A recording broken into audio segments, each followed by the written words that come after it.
Hi, everybody. Welcome to this afternoon's conference by Kirstin Miller from Ecocity Builders.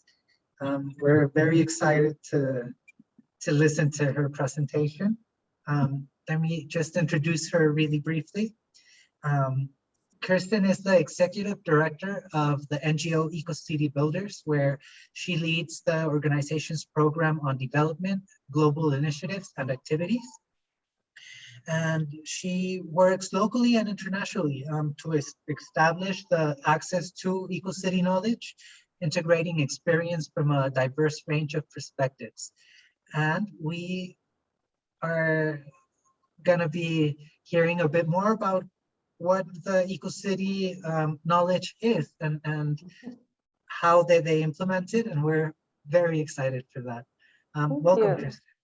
Thank you so much. I'm delighted to be here with you all today. Thank you, Angel, for inviting me. I'm going to share with you something about our organization and how we have developed our framework.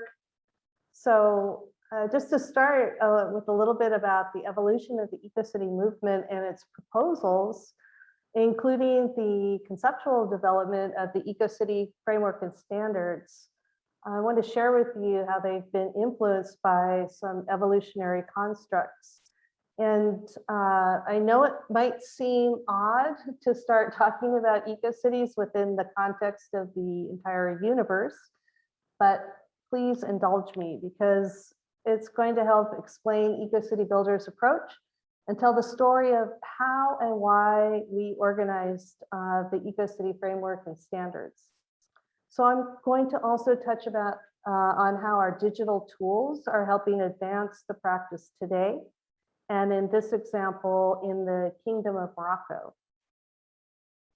So for the first time, we have a scientific explanation of the evolution of the universe and our planet. And we also understand that evolution moves forward through transitions. These transitions come at times of crisis and result in new forms of creativity.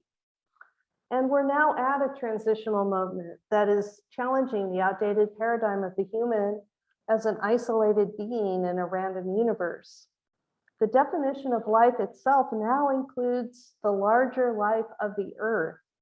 Individual freedom now requires responsibility to community, and we're understanding that happiness consists of more than acquiring material possessions. At least, hopefully some of us are. Politically, we're moving from an era dominated by competing nation states to a multicultural planetary civilization. And it's a rough transition, but this is an evolutionary process we must endure. The early Berkeley-based urban ecologists who originally formed Ecocity Builders were interested in the evolutionary ideas of French theologian and scientist Teilhard de Chardin and Italian architect philosopher Paolo Soleri.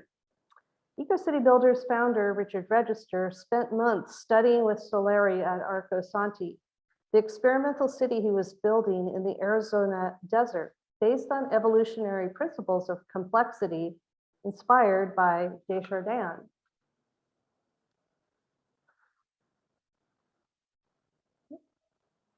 The 1969 book, Arcology, The City in the Image of Man, Soleri challenged urbanists to think of cities as biological entities and introduced a philosophy for a new kind of urban living called the arcology, a city-sized organism designed to exist in harmony with nature. Soleri showcased 30 potential arcologies, including one space habitat, through detailed diagrams. Each was carefully designed to integrate itself economically and ecologically into the world. A key takeaway was that cities function like living organisms, growing and changing over time.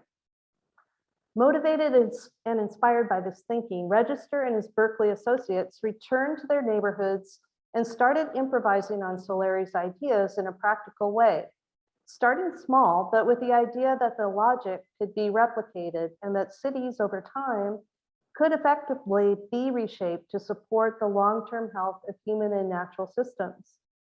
Their idea was similar to the idea of our ecology, but was more of a hybrid between arcology and the reality of cities as they already were.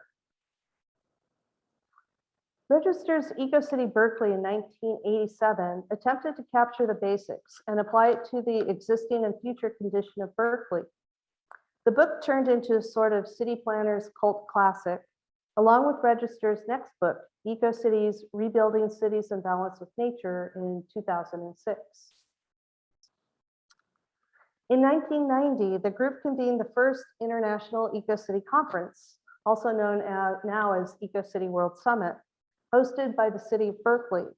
The conference became a series and has helped to organize and grow the Ecocity movement internationally. The 14th edition will be convened this coming February by TU Delft University and the city of Rotterdam in the Netherlands. So during the 1990s and 2000s, the term ecocity became something of an urbanism meme. And real estate developers began using the term fairly loosely to sell so-called green development projects. It became clear to Ecocity Builders as the founders of the concept that they should take it upon themselves to clarify and define the term and its characteristics. So a series of meetings and workshops commenced to define and describe ecocities within a universally applicable and locally adaptable framework. Special acknowledgement goes to urban ecologist Paul Downton,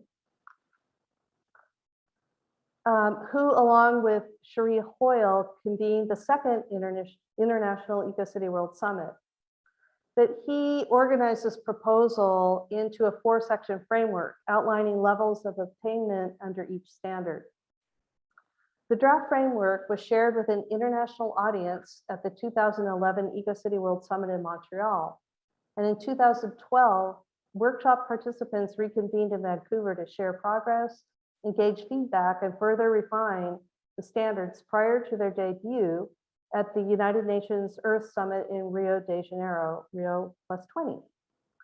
And since then, the Ecocity Framework and standards have been tested around the world and integrated into various city plans, projects, and educational curricula.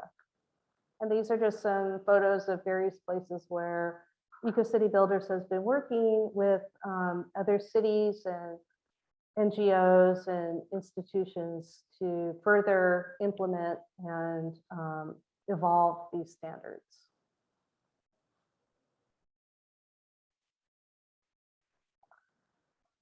So Ecocity Builders is now merging the approach into a digital environment so that the continued design, development, and implementation of ecocities can become more adaptable and accessible and more affordable as an open source resource. Currently, we're being supported by Lab de Grafo, a Mexican company and generative design studio. We found a match between sustainability criteria informed by Ecocity standards and executed via the American Smart Code, which is based on the rural to urban transects, which mimic natural transects. And this is linked to nature's logic via the Voronoi algorithm. And a Voronoi pattern provides clues to nature's tendency to favor efficiency. So the nearest neighbor, shortest path, and the best fit. Complementary to this foundational trio, we are integrating a suite of design and educational tools developed in-house and by institutions, including Urbano.io at Cornell University and the UN Environment Programme's Neighborhood Guidelines. This kit of parts is customizable and adaptable, allowing literally thousands of design options to be explored, pre-tested, and discussed widely. And here you see the calibration algorithm set up for one of the communities in Morocco that we're working on together called Al Badar. In setting up the digital environment, the landscape under study is initially assessed through the mapping of building footprints. Buildings and structures tell us where humans are gathered and living. These clusters are analyzed in a nested approach, from the individual building to a cluster of buildings or neighborhood, to several neighborhoods that become a district, to a collection of districts that form a settlement, and the settlement that is part of the larger bioregion. We typically set the first landscape boundary at the regional scale for the regional smart code and the first fractal, which we also describe as a level 0 Voronoi fractal. In this case study for Al Badr, Morocco, we've set the level 0 at 385.3 square kilometers. The rationale for setting this boundary was a result of a wider analysis of the entire country and its regions. It's not arbitrary. Once we define the outer boundary, we then set out to develop a nested progression that would most effectively and elegantly express a continuum across scales. After experimenting with several options, we found that partitioning the region into 5 subregions or fractals resulted in complete and efficient sections and allowed the nesting process to proceed unhampered.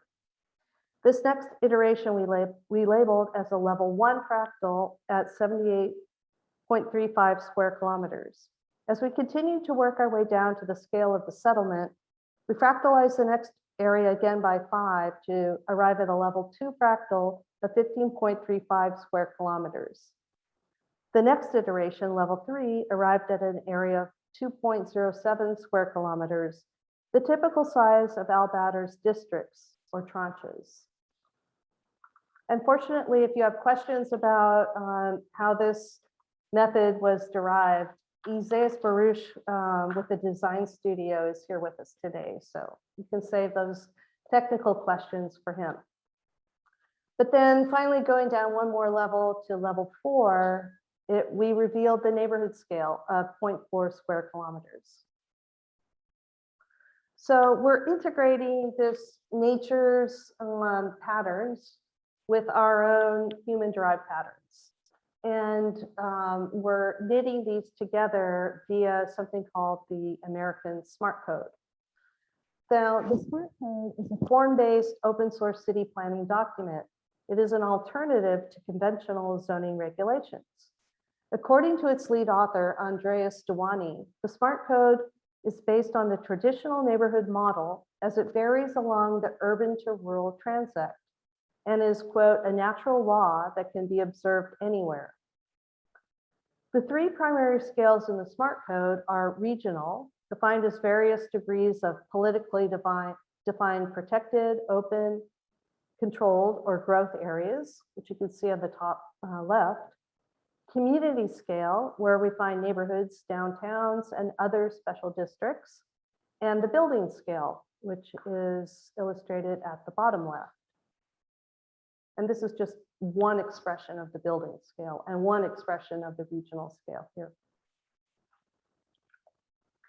The transect typologies or T-zones, as we call them, describe general conditions of land from natural or open to rural, suburban, and urban.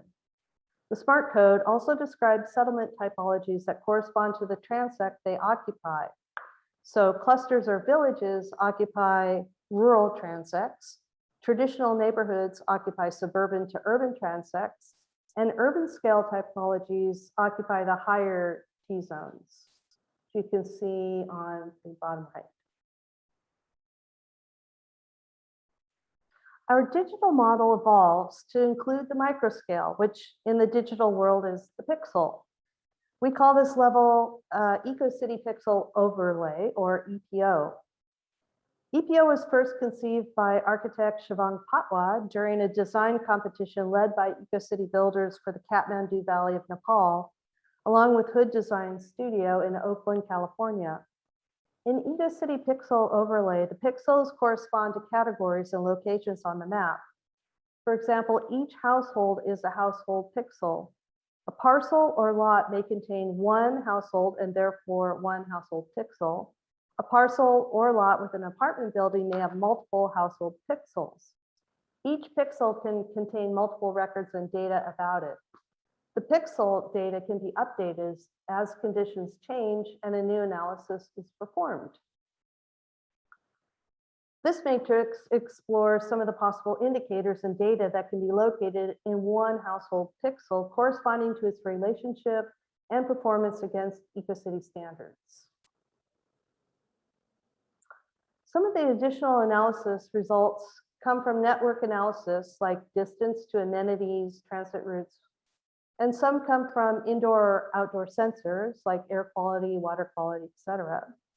Other data will come through other government or municipal sources or apps. Sociocultural information will come from resident surveys and city apps. And finally, some of the data will come from inspection and certifications that may be recorded on a blockchain ledger.